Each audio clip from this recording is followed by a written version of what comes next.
The TV1 News is proudly brought to you by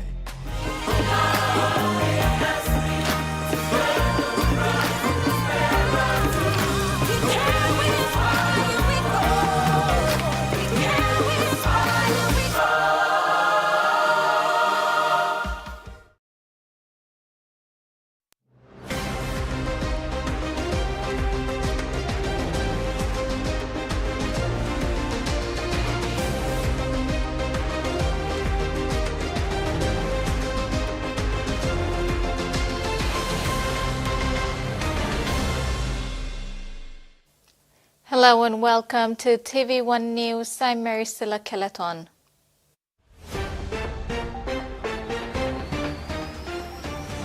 In this edition, Parliament adjourns to April 15.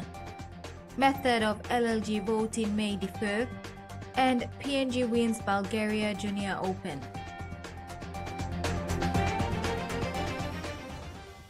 Parliament has been adjourned until April 15, 2025 to allow members to deliberate on a motion of no confidence against Prime Minister James Marape.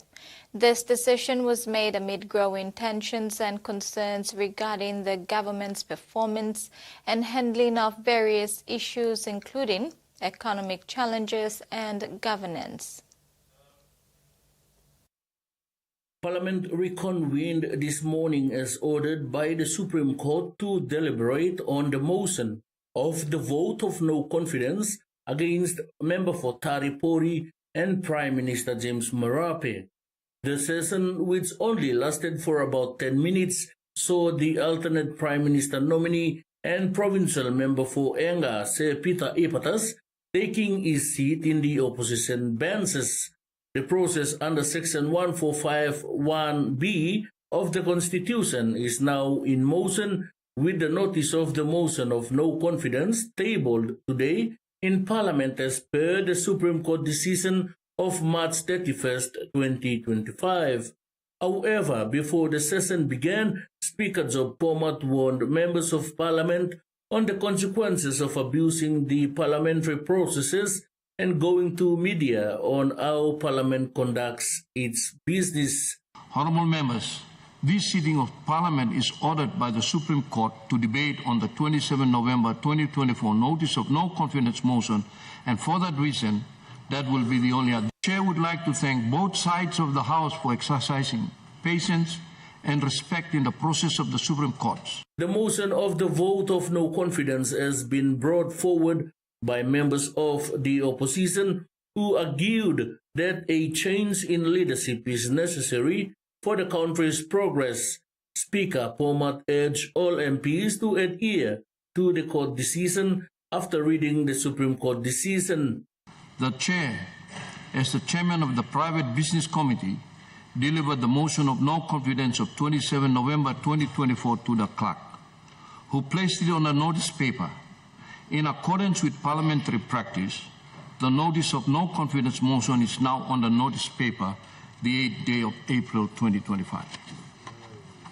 Furthermore, to facilitate debate and comply with Section 145, subsection 1, paragraph B of the Constitution, the notice of no confidence motion of 27 November 2024 will be on the notice paper for 7 days before it is called on for debate. The upcoming session on April 15 will be crucial as it could reshape the political landscape in PNG. Political analysts and the public will be closely watching political developments with significant implications in the government's stability and the future of Prime Minister Marape's administration. This adjournment provides time for both sides to prepare their arguments and gather support from other members of Parliament. Meantime, Prime Minister James Marape welcomed today's special sitting of Parliament, commending the Speaker and members of Parliament for complying with the Supreme Court's directive and setting a strong precedent for future leaders of PNG.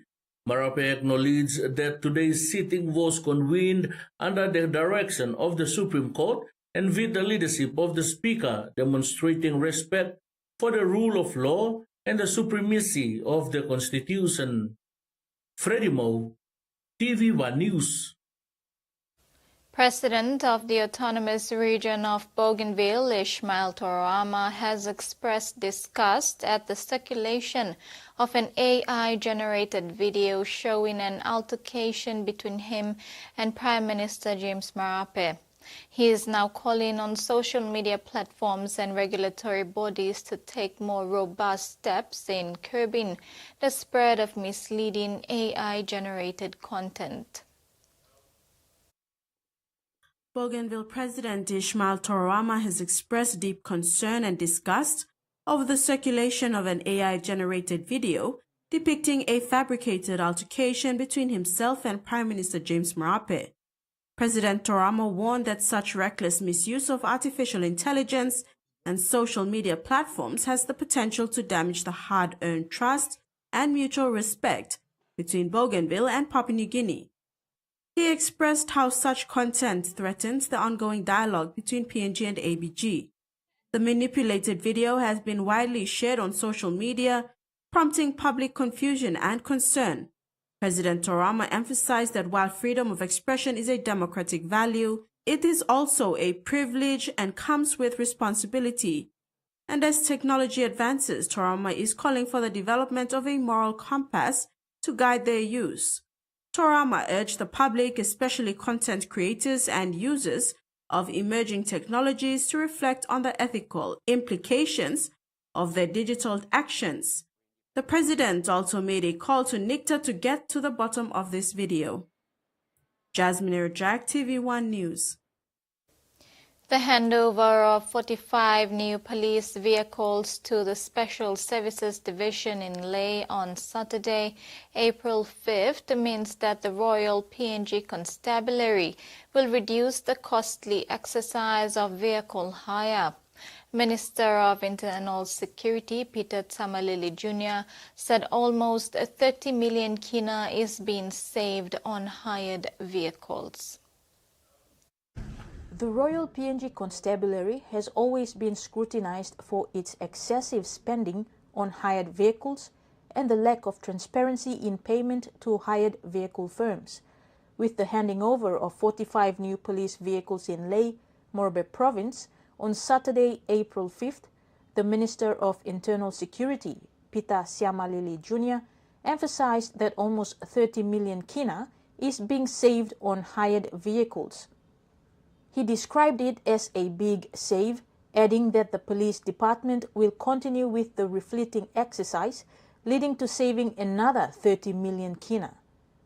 In the next 4 years, the constabulary should have an excess of 120 million kina that could be spent on police accommodation instead.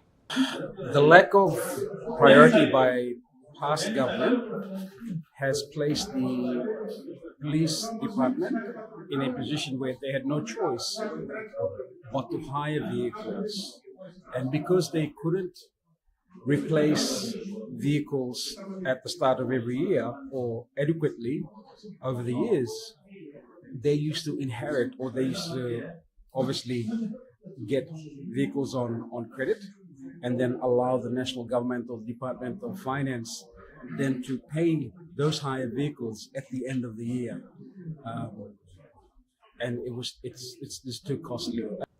Member for Leh and Deputy Prime Minister John Rosso expressed similar sentiments, outlining that vehicles were hired out of necessity due to the lack of a refleeting program for the police force.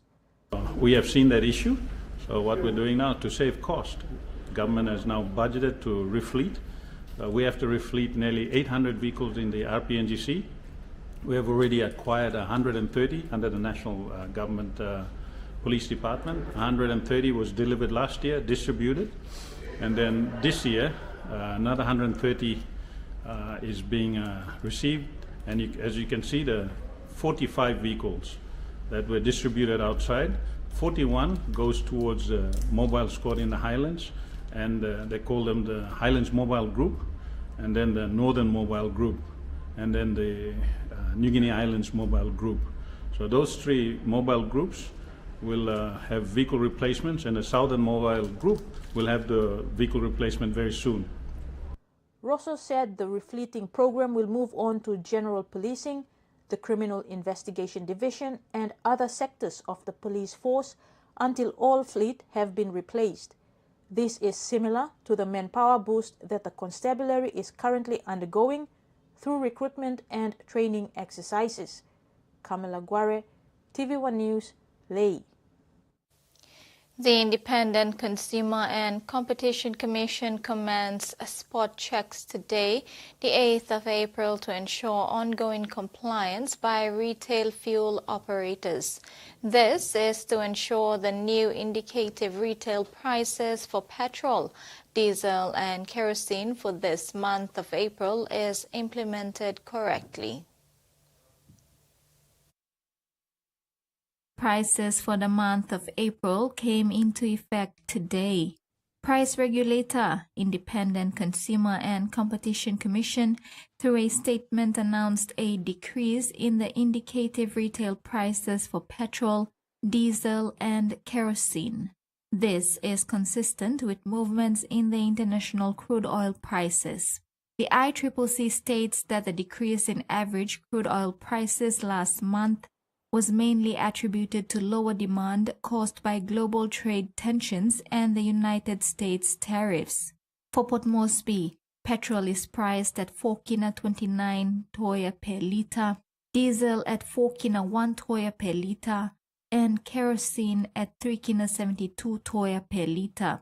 Meanwhile, for all designated centres, the changes will be according to their quarterly approved domestic freight process for the second quarter of 2025 and their respective annual retail margins for the year.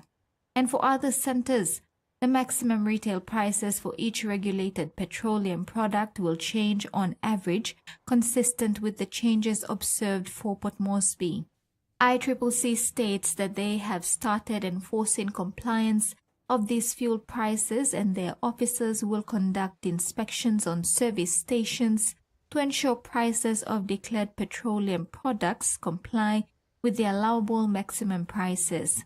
The prices set by ICCC are the indicative maximum prices, and retailers may choose to sell below the ICCC approved maximum price. As the local level government election approaches, the method of voting for the LLG presidents will not be uniform across the country. In line with the National Executive Council decision of June 2024, some provinces will have the voters elect their presidents and town mayors, while other provinces will go with the old method of councillors electing a president. In this year's LLG elections, the government has excluded all the provinces in the Highlands and Morobe from using the method of voters voting for the LLG presidents. They will follow the old process of voting in council members, who will then lobby to elect a town mayor and a president of the local level government. The nomination fee for all local level government candidates currently stands at 200 kina. However, Provincial Election Manager of Medang Province, Sponsor Navi, thinks the nomination fee for the president should be increased to 500 kina. In addition, he says by increasing the fees, it will deter candidates from nominating unnecessarily and greatly assist Electoral Commission to run elections smoothly. Meanwhile, despite the Electoral Commission assuring the public that the 2025 local level government elections will proceed as scheduled, no funds have been released to the provincial level yet to prepare for this important constitutional event. Frida Kana, TV1 News. This is TV1 News. After the break, Butibam donates ambulance and magisterial services lack capacity.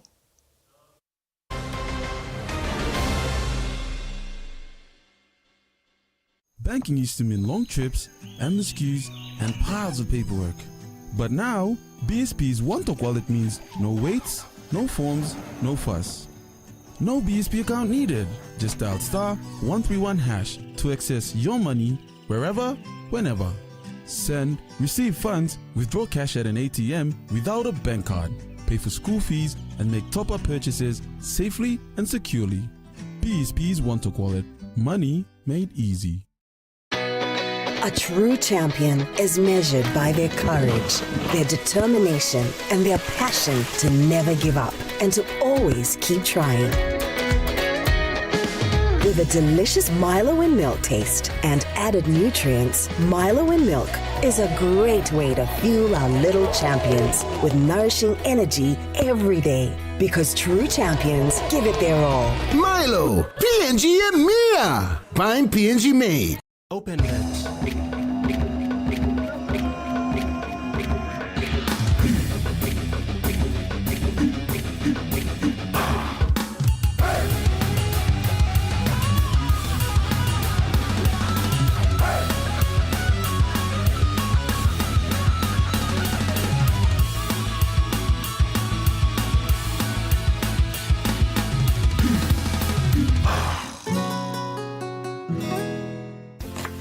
Favorite meal for the day does feel good. Snacks noodles is my choice for a simple meal. It is easy to prepare and fast to cook, and with a touch of flavor and ingredients, quality noodles that can be cooked and enjoyed in many different ways. You see, my whole family loves it. It's made here in PNG and comes in different pack sizes. Snacks noodles, tastier but you like it more. These two are creeping into your personal space. Why don't we send them packing? Oh, maybe not. Bing bang bing. Bum bum.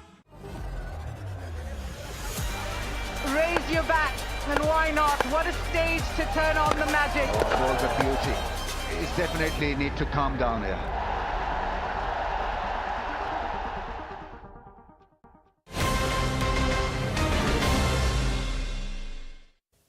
Welcome back. Underlining the concept that health is everyone's responsibility, the Butibam Pipeline Landowners Association today donated a fully kitted ambulance to the St. John Ambulance.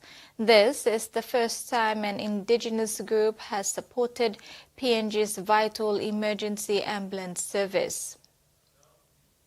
It was a cause for celebration as most of Butibam's elderly population gathered at the Butibam Resource Center today in Ley Morbe Province to witness the blessing and handing over of a new fully kitted ambulance to the St. John Ambulance. This is a first-of-its-kind initiative that the landowners of Ley City have undertaken by purchasing a 350,000 kina outfitted Land Cruiser through the Butibam Pipeline Landowners Association.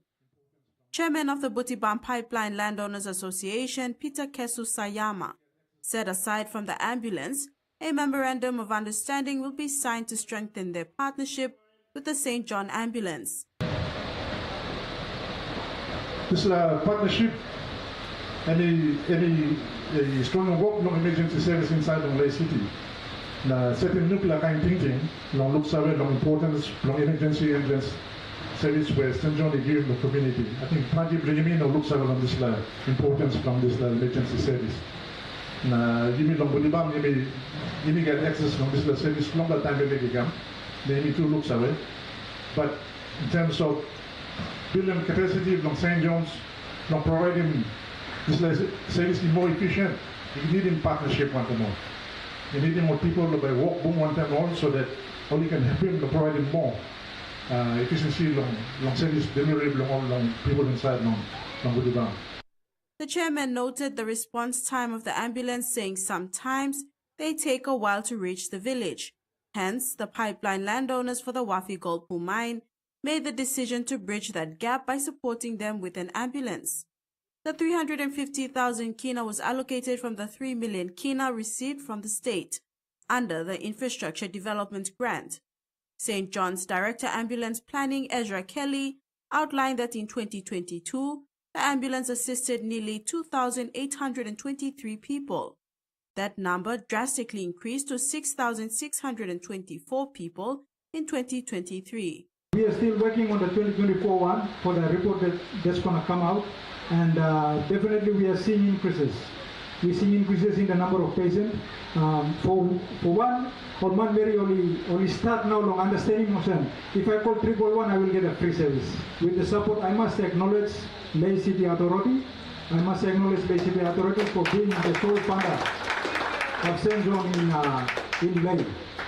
They all funding St. John 500,000 kina annually, and this year only increasing below 600,000 kina. So one of support from this plan, up support was come from national government. Maybe putting one them long, make sure that the car is 24 hours must start. The car 24 hours must start on the cycle. You go time and reaching time long maintenance and must go inside replacement ambulance must come to be on the road.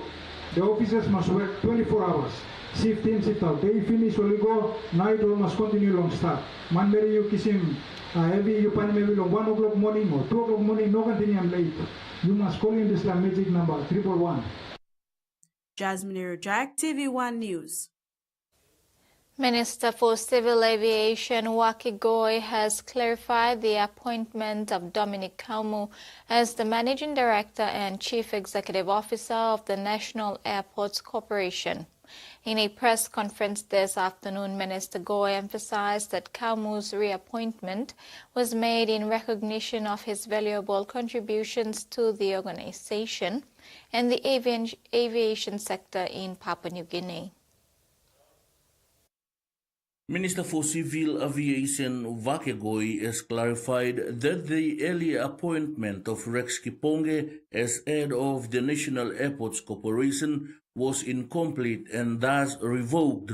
He subsequently reappointed the incumbent Dominic Kaumu to continue for another 3 months.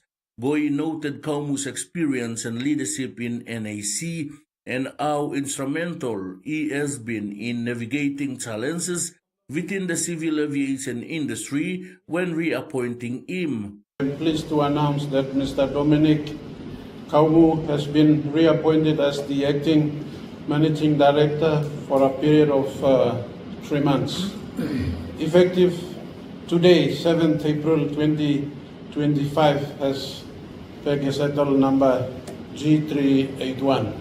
He explained that he had to quickly resign the decision to appoint Kiponge after learning of some sensitive information related to his work with NAC in the past. I didn't ask even PM or DPT or anybody. I just went ahead because the time was about to, so I just wanted to find some suitable people that will replace or will have this fellow continue. So that's what I done, but it's not a political mess that I wanted to create.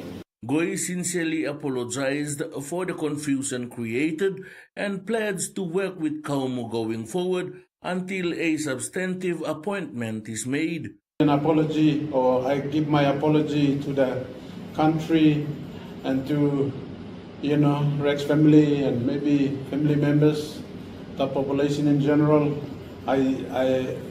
I said, because the time was running, we tried to rush things, but then things pop in and, stop the process.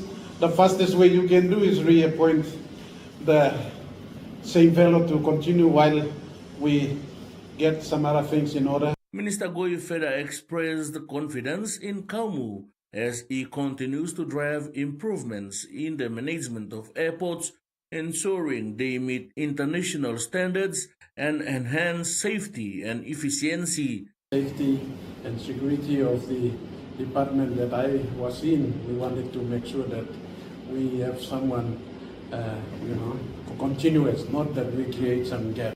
The minister's clarification comes amid discussions regarding leadership stability and the future direction of NAC, which plays a crucial role in supporting the country's economic growth and connectivity.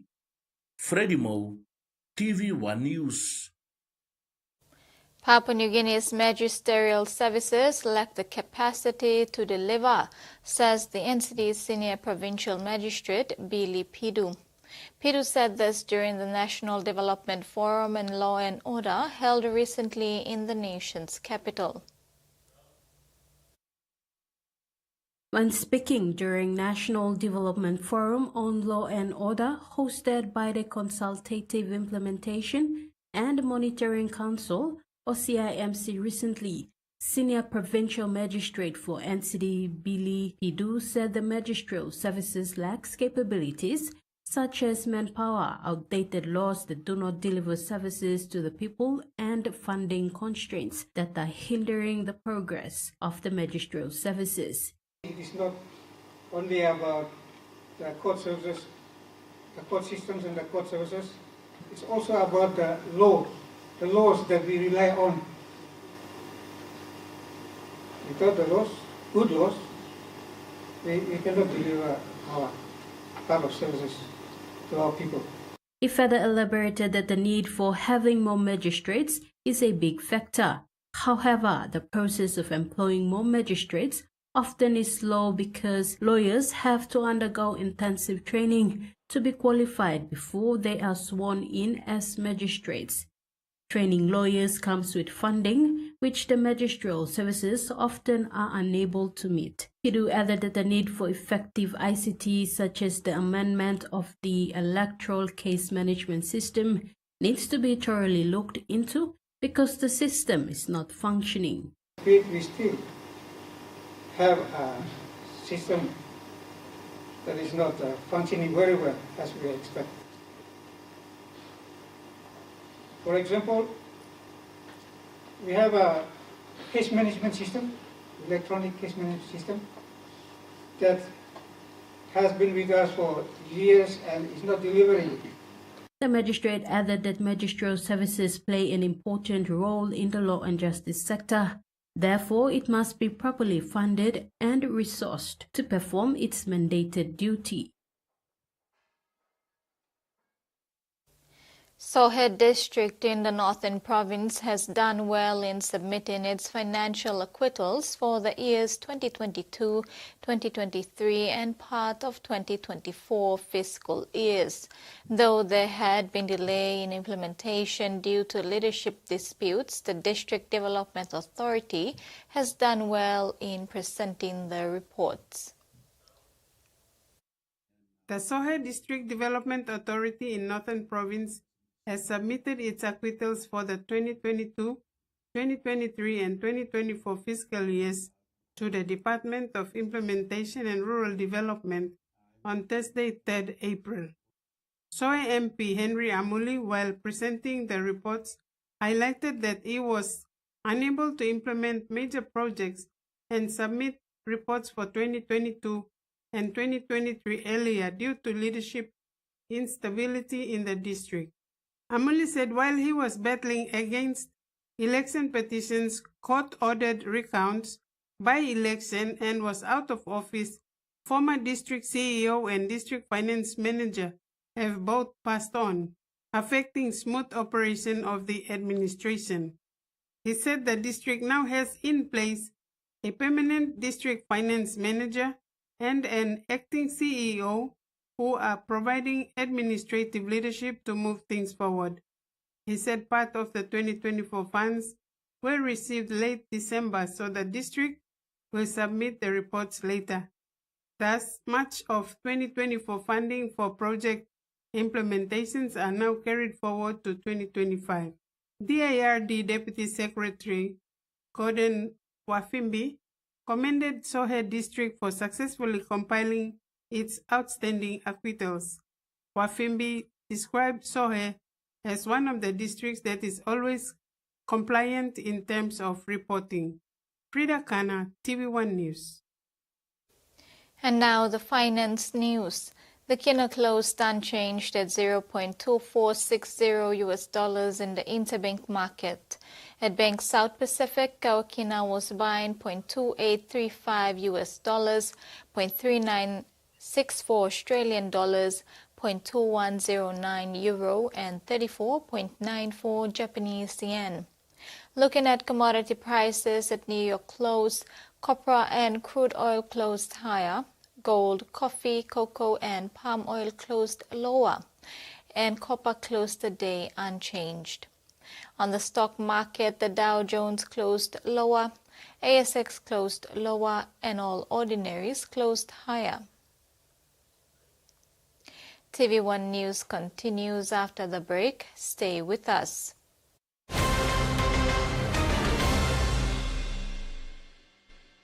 Banking used to mean long trips, endless queues, and piles of paperwork. But now, BSP's one-talk wallet means no waits, no forms, no fuss.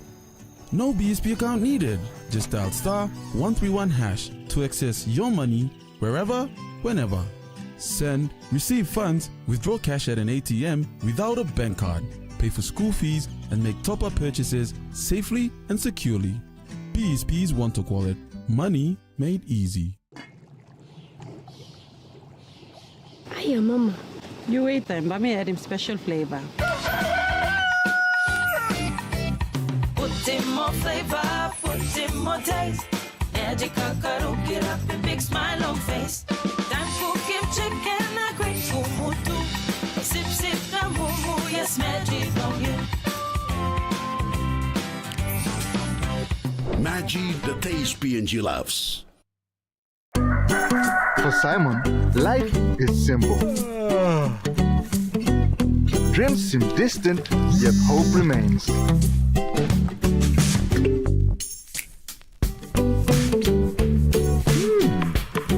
One ticket, one dream.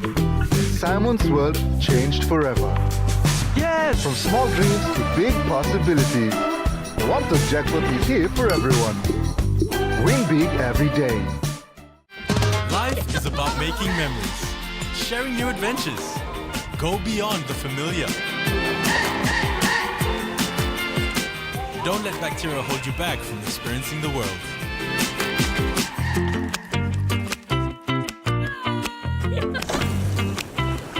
Protex uses natural antibacterial protection with flaxseed oil and eliminates 99.9% of bacteria. Free yourself. Go beyond with Protex. Rugby League is a powerful force that unites Papua New Guinea and develops our youth. Through partnerships with the PNG LNG Kumals, Grassroots Rugby League and Justin Olam, we aim to instill skills to last a lifetime. I'm community blue. When it's on you welcome, I'm a community. You must also community. When we invest in people, we invest in tomorrow's possibilities.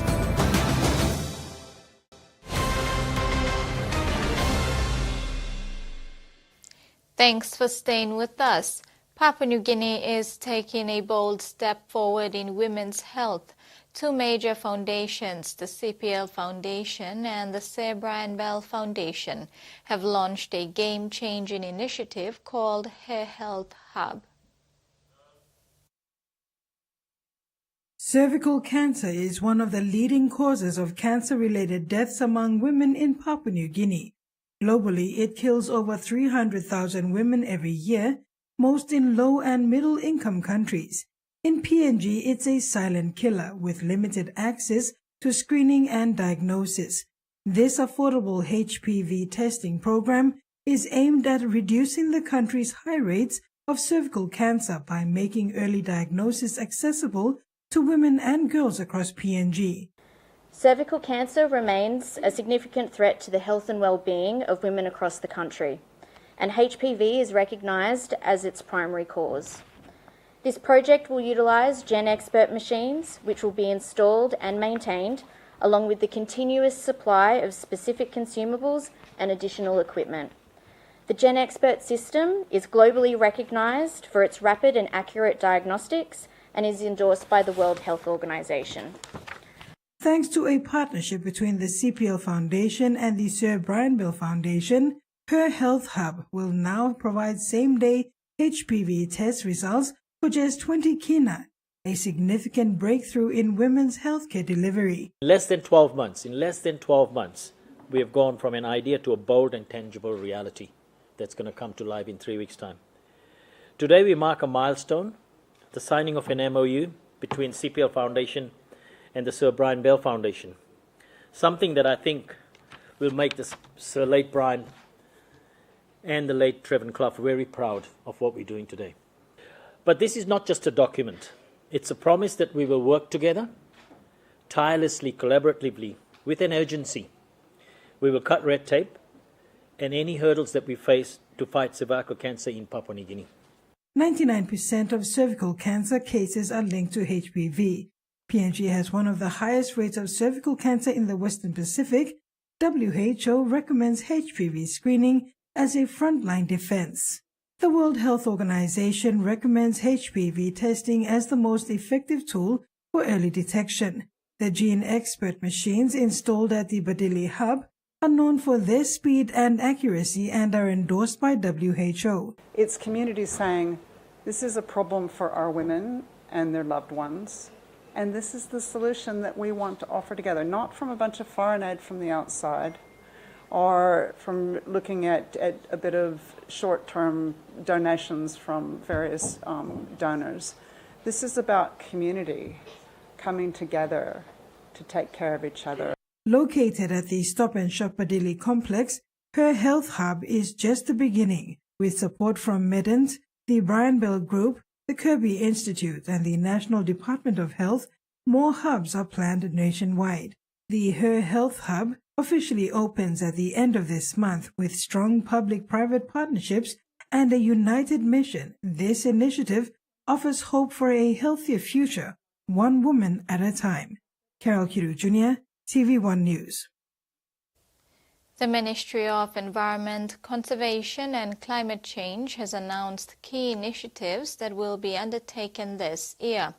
Uplifting of the moratorium on new voluntary carbon market projects in PNG, the implementation of National Climate Change Regulation 2024, establishment of the National Climate Change Board, and revenue generation through implementation of green fees, and, significantly, PNG being the host of the 42nd Green Climate Fund Board meeting in June are among these key initiatives. Minister responsible Simo Kilepa is adamant to ensure the government's vision for a sustainable, climate-resilient economy is achieved. The government imposed a moratorium on all voluntary carbon market projects in order to establish a robust regulatory and governance framework. Over the past 2 years, significant progress has been made with the enactment of key legislative instruments. These policies provide the necessary safeguards to ensure that carbon market activities in Papua New Guinea are conducted with integrity, transparency and inclusivity. Minister responsible Simo Kilepa, leading the process of lifting the moratorium, says it is an essential step to positioning PNG as a responsible and competitive participant in the global carbon market, while ensuring that benefits are equitably shared among landowners, investors and the government. Further to uplifting the moratorium, the ministry is also undertaking initiatives such as implementing the National Climate Change Regulation of 2024, establishing the National Climate Change Board, implementing green fees for revenue generation, and hosting the 42nd Green Climate Fund Board meeting come June. Meantime, during the Green Climate Fund Board meeting in June, PNG indicated its plans to submit a proposal to access up to $50 million in results-based payments from the Green Climate Fund for verified emissions reductions achieved between 2014 to 2016. These funds will support environmental conservation, forest sustainability, and community livelihoods. Turning abroad, it has been 3 months since the worst wildfires in Southern California's history killed 30 people and reduced entire neighborhoods to ash. Many residents are rebuilding their lived in the area, but others are weighing up whether they can risk going through it all again. Correspondent Barbara Miller was one of the first on the scene when the emergency was unfolding. She has returned to reconnect with locals who have lost everything.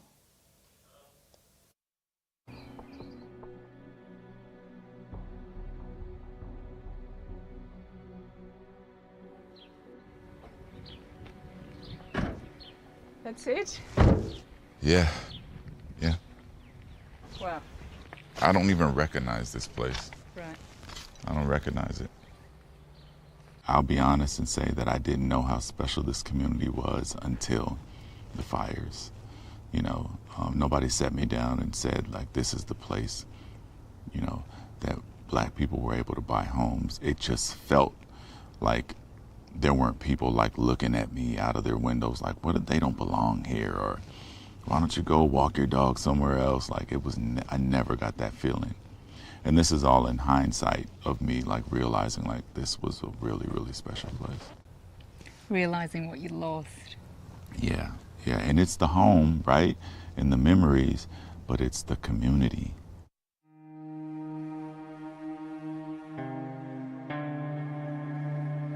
The Eaton fire began on the east side of Altadena. Along with Edgar McGregor's warning, official evacuation orders were given there on the evening of January the 7th.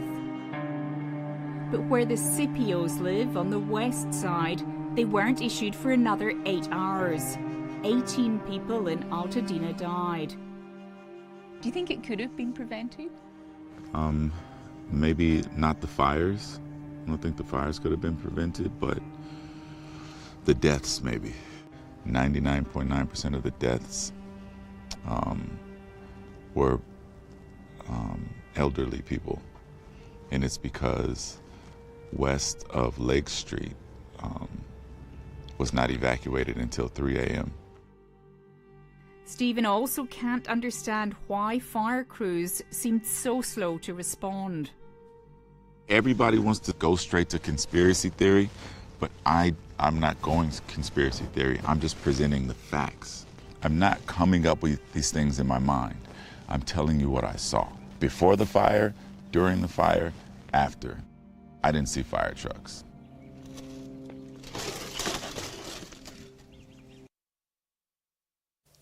The Ukraine president says ongoing attacks on Ukraine shows Russia's unwillingness to end the war.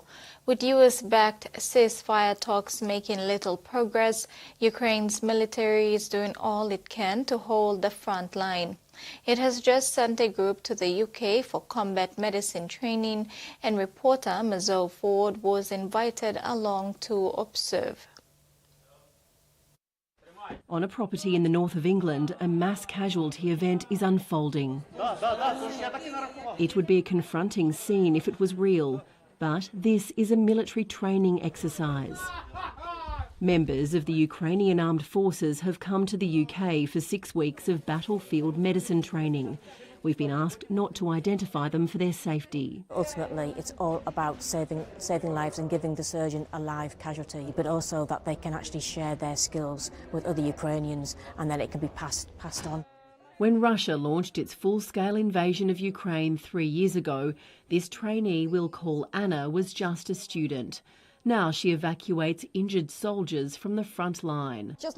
This job makes your adrenaline jump and you must forget about your own emotions. The most important thing is to save lives. As diplomats keep pushing for a ceasefire, training programs such as this will continue. The soldiers here are sceptical a ceasefire would ever hold, so they want these skills to take back to the front line. It won't work with Russians. They will not stand ceasefire. They will not follow anything. They do only what they want. So they use the ceasefire only for preparation for next attack. If a deal is reached to stop the fighting, Russian President Vladimir Putin says he'll oppose foreign peacekeepers in Ukraine. But France and the UK hope to put together what they're calling a reassurance force. I'd go to Ukraine tomorrow. Obviously there's talk about British troops going. I'd be happily to go and support my colleagues, our partner nations, in their fight against this. If I could help support a lasting peace in Ukraine, I absolutely would, if that was what was asked of me. For now, they say they'll keep helping Ukraine on British soil for as long as they're needed. The state government is pleading with doctors to call off a 3-day strike starting tomorrow, saying the industrial action will put patients at risk. It says emergency rooms will be affected and that hundreds of surgeries will have to be cancelled. But the union's not giving in, accusing the Premier of scaremongering. Had their share of industrial action, but for the first time this century, it'll be doctors walking off the job. We want to work, but we have been stretched so thin for so long, and our cries for help have fallen on deaf ears. Doctors want a pay rise of up to 30% to achieve parity with other states and territories. They say life-saving treatment will continue during the strike, with staffing levels similar to those of a public holiday or a weekend. When you're talking about thousands of doctors over a 3-day period, there are going to be impacts on patient safety. There are going to be impacts on patients' wellbeing. We don't need to do this. So yet again this week, patients will face delays for elective surgery. They will face long waits in emergency departments. The government expects the big Sydney hospitals will be worst affected. The Doctors' Union says if the government can identify any critical gaps in care, its members will ensure they're filled. We can't identify the gaps if they cannot be prescriptive around the medical staff that will be on site for us to be able to identify that gaps. It's chicken and egg. The government's warning doctors that not only would a strike be in defiance of the Industrial Relations Commission, it could also threaten their professional insurance or even their registration. It's dangerous for patients and it's risky for doctors. We call upon the Premier to stop the spin, to stop the scaremongering. The government says during the strike, patients should contact the Health Direct hotline or their GP unless it's a life-threatening emergency. Labor sits in one of the country's oldest coal mine regions, hang in the balance their selection and so the area's energy future. Nuclear power, offshore wind, hydrogen and gas operations have all been slated for the Hunter Valley. But not all of them will come out on top in what some locals are calling an energy war. Neighbouring this prominent headland is a gateway to the world. Each year, thousands of ships move through the port of Newcastle, transporting goods around the globe. It's something different every day. No job's the same. Deckhand Shan Smith works on the tugboats that guide ships through the port. Wheat and steel are among the many exports leaving Newcastle, but one dwarfs them all. Our work's probably 90% dependent on coal at the moment. Coal has been mined in the Hunter region since the 1790s. Many workers are fearful of mines closing without proper planning. It would decimate the region. I think Newcastle especially. Many locals expect coal exports to continue for years to come, but as emission reduction targets near, mine closures are inevitable. To help replace coal, Labor is planning a renewable energy rollout. Renewables is a really good option for us. That includes offshore wind. It's in the order of 3,000 jobs in the construction phase and 400 jobs ongoing. Offshore wind can bring $10 billion to the local economy here. We'd be mad not to embrace it. But the proposal has faced backlash in nearby Port Stephens, which is in the marginal Labor seat of Paterson. The main concern is that there will be a decline in tourism, decline of fishing. The Federal Coalition is hoping that kind of sentiment can help them return to the government benches. Peter Dutton is promising to scrap the offshore wind project in favour of nuclear power. The former Liddell Power Station near the coal heartland of Muswellbrook is one of 7 nuclear sites being proposed by the Coalition. Don't like nuclear. Anything could happen. Well, with some of the mines shutting down that are here now, I think it'd keep those people employed. Liddell sits just outside another marginal Labor seat, the electorate of Hunter. Many mines in the region are slated to shut within 10 years. I'm completely for nuclear. We need a baseload power in Australia. That's right, yep. Harry Hobden works at his family's steel supplies business, where Peter Dutton launched the Coalition's nuclear plan last June. We want to continue growing the business. If something like nuclear doesn't come in, the growth isn't going to be there. The local National Party chair believes there's room for compromise. This energy war between politicians to actually argue about it and say whose idea is right, there could be some great collaboration of bringing all these power sources together. He also wants more input from locals. In regional areas, we get told what's good for us, not what actually get asked what's good for us. Coal communities hoping their futures become clearer in just a few weeks' time. And that ends the news segment. Sports is next. Stay tuned.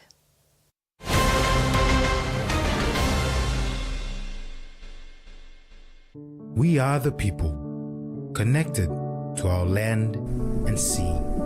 Timeless and enduring, it has served past generations, sustains us today, and will support those of tomorrow. A testament to human ingenuity, it can be shaped into limitless forms. It reflects our humanity, strong yet vulnerable. It teaches us to endure challenges to fulfill our purpose. Past technologies inspire us to look inward for creativity and sustainable solutions for the future. It brings families together, fostering moments of connection over shared meals. Known and cherished worldwide, the clay pot is a universal symbol of life, resilience, and connection. Meet the bank for everyone, everywhere. As People's Microbank, we were proud to be a bank for the people. Now as National Banking Corporation, we are bringing modern banking to all in Papua New Guinea. With more branches and our friendly staff ready to assist you in more places, we are making money matters simple and fair. So wherever you are, however you say it, say hello Better Banking. Learn more at nbcpng.com.pg.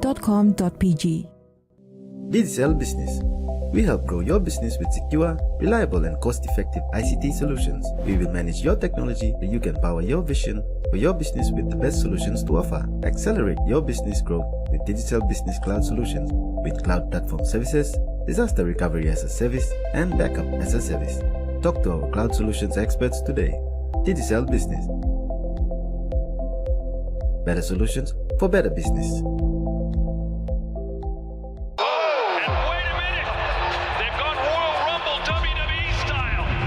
Whittaker choke it. Was it a copper? I definitely won. He quit. He swallowed it. No way he thought to himself, I'm going to grab Liam Cameron and risk breaking my f***ing neck. Yeah, something off the WWE. I don't think either fighter was at fault. Ben Whittaker's never showed us any signs of swallowing it before. The truth is, Ben Whittaker knows. That might be the moulding of it. Stand up and let's fight.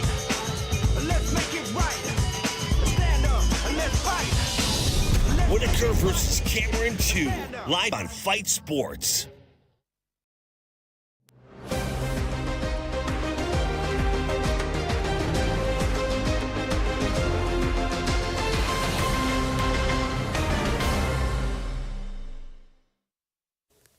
Welcome back. Papua New Guinea junior Timonales Alakos Kribish, aged 12, won the Bulgaria Junior Open Under-13 girls title. Taking place in the capital, Sofia, Timona was up against the home crowd favorite, and Bulgaria's number one Timonales took the final in a 3.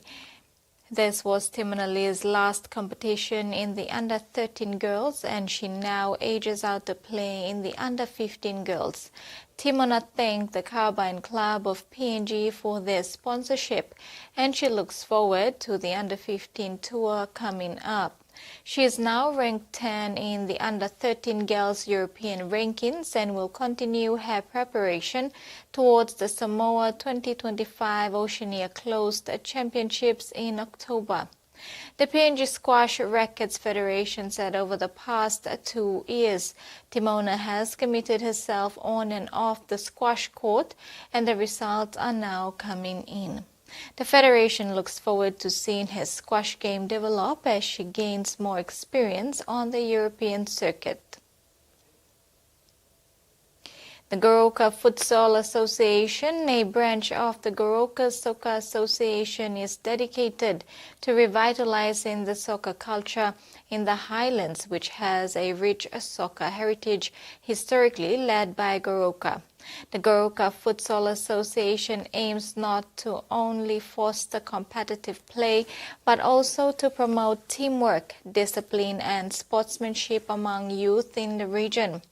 This initiative focuses on promoting this 5A-side variation of soccer as a stepping stone towards re-establishing a full 11A-side soccer competition.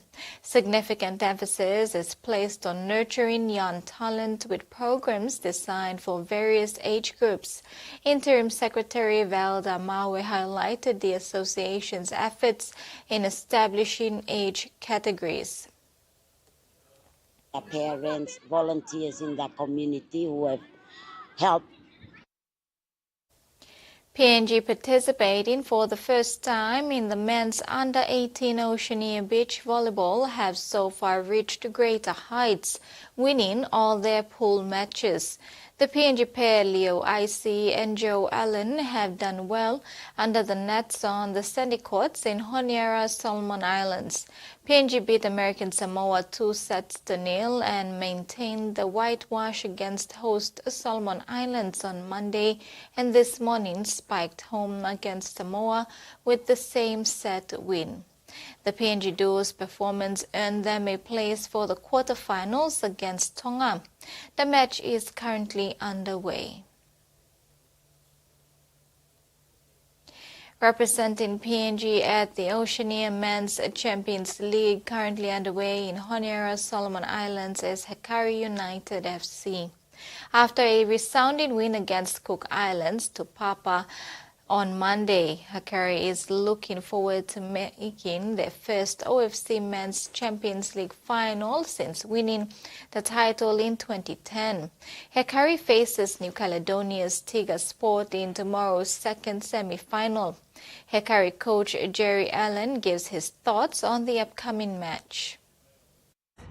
And hopefully we are ready for the semi-final. Nothing different to me. I like it. Yeah, it's a stadium. But no, it's all about football, you know. You just need to do what you can do best. And that's the sports segment. We now move on to the weather forecast.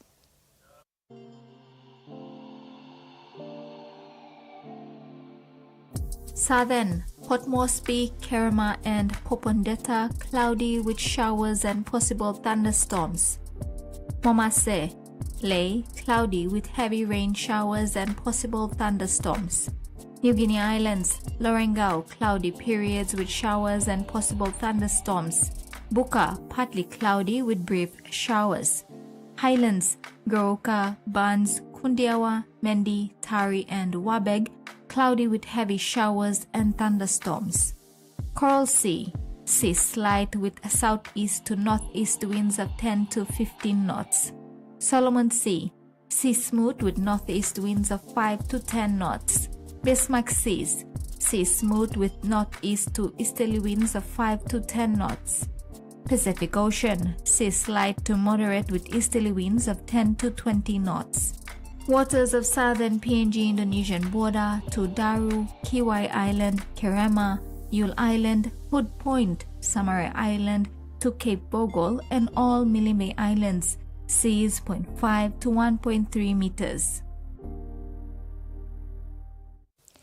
That brings us to the end of another edition of TV1 News. Thanks for joining us. Bye for now.